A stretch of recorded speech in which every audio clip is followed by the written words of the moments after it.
Infertilitatea cuplului este definită ca absența sarcinii obținute pe cale naturală după 12 luni de raporturi sexuale neprotejate și regulate.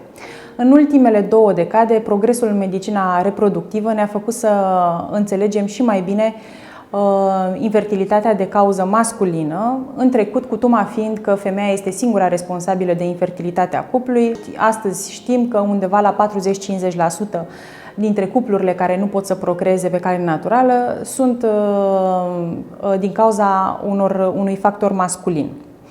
Diagnosticul corect și spermograma trebuie făcute conform normelor internaționale WHO 2010, care ajută la încadrarea partenerului și strategiei de tratament, cum ar fi modificarea stilului de viață, inseminarea intrauterină sau fertilizarea in vitro. Foarte important de precizat, specialistul în infertilitate trebuie să cunoască și să știe să facă o anamneză de bază a partenerului masculin și să îndrume pacienții pentru tratamente și evaluări mai sofisticate. Bilanțul de infertilitate masculină începe printr-o anamneză în care vom afla amănunte cum ar fi la ce vârstă au coborât testiculele în scrot, dacă au fost necesare vizite suplimentare la pediatru, dacă sunt antecedente familiale pentru probleme genetice, dacă sunt antecedente de boli infecțioase.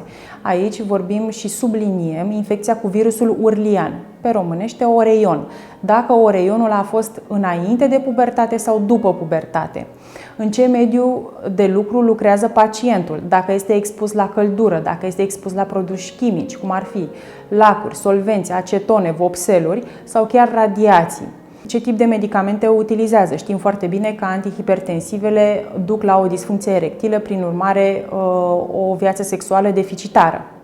Și anabolizantele, mai ales în cazul pacienților cu o masă musculară în exces, știm foarte bine că duc la o scădere a testosteronului.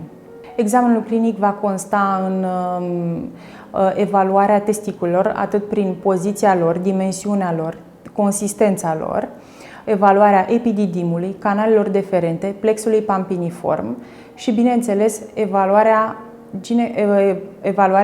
ginecomastiei, dacă este prezentă sau nu, fapt care ne va duce cu gândul la diferite tumori testiculare, sindromul Klinefelter, ciroză hepatică sau adenom hipofizar de tip prolactinom. Pe lângă bilanțul clinic genital, avem spermograma și spermocultura, care trebuie realizate conform normelor WHO 2010, condițiile de recoltare fiind o abstinență sexuală de 2-4 zile, un duș riguros în dimineața recoltării și absența febrei și prizelor de antibiotice cu 48 de ore înainte de probă.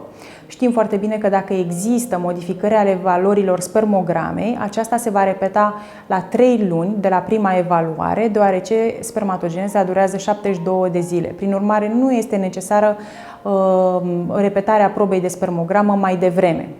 Pe lângă examinarea clinică generală, pe lângă anamneza pe care o facem, avem, bineînțeles, și examene complementare în funcție de ceea ce găsim la bilanțul de bază. Și anume, avem o ecografie ecodoppler testicular în care verificăm prezența unor chisturi intratesticulare, prezența unor tumori testiculare. Avem remeneul hipofizar, unde observăm dacă există tumori la nivelul hipofizei de tip prolactinoame. Dozajul hormonal, care va cuprinde funcția reproductivă, funcția tiroidiană, analize genetice, cariotipul, microdelețiile cromozomului Y și mutațiile genei CFTR. Vorbim aici de mucoviscidoză sau fibroza chistică, așa cum este cunoscută, ea fiind responsabilă de patologii masculine prin obstrucția bilaterală a canalelor deferente. Biopsia testiculară rezervată doar pacienților cu afecțiuni masculine severe.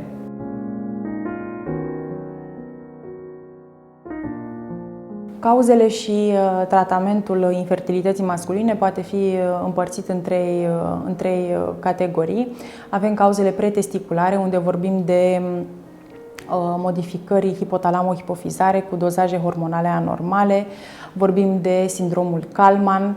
Tratamentul ar fi în funcție de statusul pacientului. Dacă se află înainte de pubertate, avem un tratament cu testosteron timp de 2 ani de zile pentru a declanșa pubertatea, și dacă pacientul este după pubertate, vorbim de un tratament cu testosteron timp de 3 luni de zile pentru a iniția o spermatogeneză.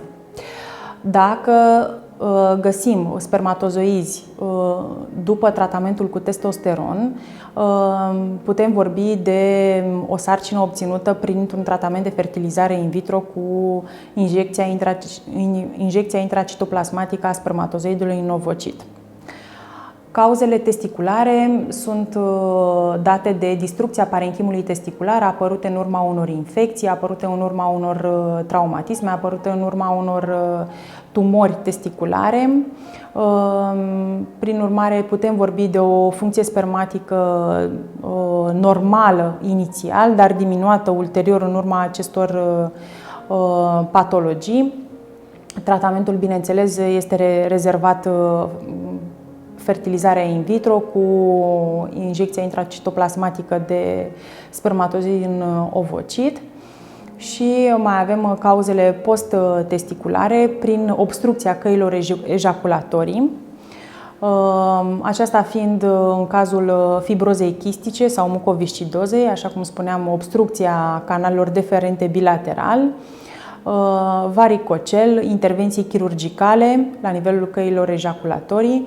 Bineînțeles, funcția spermatică este normală. În continuare, pacientul va fi trimis către o clinică de tratamente de reproducere umană asistată prin fertilizare in vitro, unde se pot face diferite puncții și aspirații testiculare pentru recoltarea de spermatozoizi.